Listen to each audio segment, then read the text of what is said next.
सामने जो आपको प्लांट्स दिख रहे हैं ये हैं एलिमो रूटस्टॉक के ऊपर माइक्रोबडिंग ऑरेंज। तो इसमें हम महत्वपूर्ण जानकारी जो है आपको देने वाले हैं कि माइक्रोबडिंग ऑरेंज जो है वो किस प्रकार का होता है। एलिमो रूटस्टॉक के ऊपर जो हमारे माइक्रोबडिंग ऑरेंज हैं, तो आप देख सकते हैं कि ये एलिमो रूटस्टॉक है। और आप देख सकते हैं कि जैसे जैसे हम ऊपर चलते हैं तो यहाँ पर माइक्रोबडिंग की हुई है और इसके ऊपर नागपुरी संतरा का जो है ग्राफ्ट किया गया है वो माइक्रोबडिंग तकनीक से किया गया है। तो सबसे महत्वपूर्ण ये बात है इसमें कि आपको पता होना चाहिए कि माइक्रोबडिंग किस प्रकार की होती है। इस कारण हम बिल्कुल आपको पास से बता रहे हैं कि इस प्रकार से जो है माइक्रोबडिंग तकनीक से जो है पौधा तैयार किया हुआ है। इस प्रकार से बिल्कुल टॉप पर जो है एक चीरा लगाया गया है और इस प्रकार से बडिंग की गई है। तो आई बडिंग के जो पौधे हैं वो अलग तरीके के होते हैं और माइक्रो बडिंग के पौधे हैं वो अलग तरीके के होते हैं। तो कभी भी आपको पहचान करनी हो तो आप देखें कि माइक्रो बडिंग तकनीक जो है बहुत ही छोटे पौधे पर की जाती है। वो आई बडिंग है वो 1 साल का जो पौधा हो जाता है उसके ऊपर की जाती है।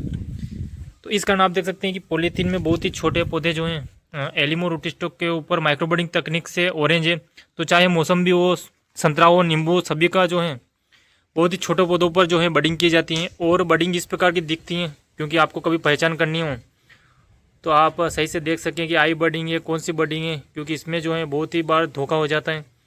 तो आप और ध्यान से देख लीजिए कि इस प्रकार से जो है ऊपर बडिंग कर रखी है, बिल्कुल टॉप पर चीरा लगाकर जो है इस प्रकार से जो है इसकी बडिंग की गई है माइक्रोचिप बडिंग।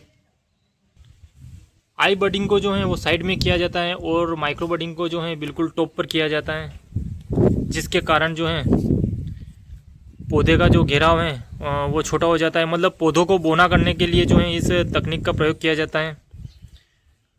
तो इस कारण जो है कम जगह में जो है ज़्यादा प्लांटेशन आप कर सकते हैं। तो ये सभी जो प्लांट है हमारे वो एलिमो रूटस्टॉक के ऊपर माइक्रोबडिंग ऑरेंज है।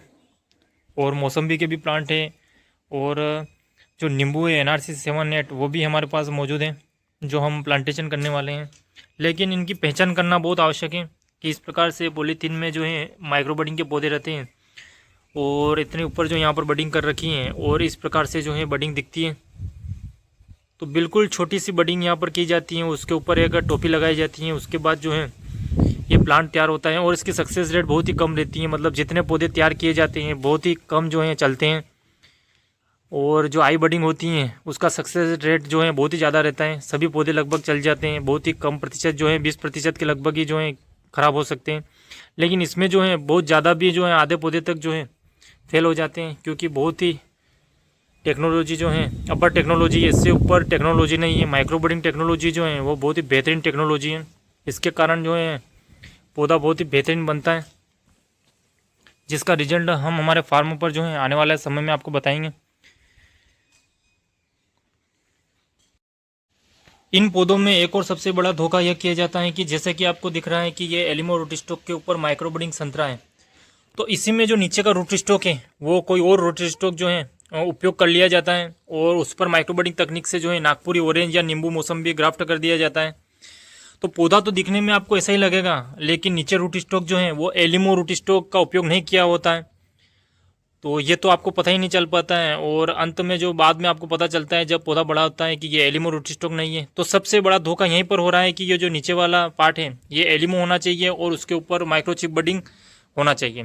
तो माइक्रोचिप बडिंग का तो हमने आपको बता दिया कि इस प्रकार से जो है ये रहता है, लेकिन नीचे का जो सिरा है रूटस्टॉक है ये भी एलिमो होना आवश्यक है। अब यहीं पर जो है बहुत बार प्लांट में लगभग मान लीजिए कि अधिकतर धोखा होता है कि जो नीचे का रूटस्टॉक है वो सस्ता रूटस्टॉक जो है उसका प्रयोग कर लिया जाता है, जो आसानी से अवेलेबल हो जाता है, और ऊपर आपको संतरा लगा के दे दिया जाता है, जिसके कारण जो है बाद में आपको पता चलता है कि जो पौधा है वो नकली पौधा है।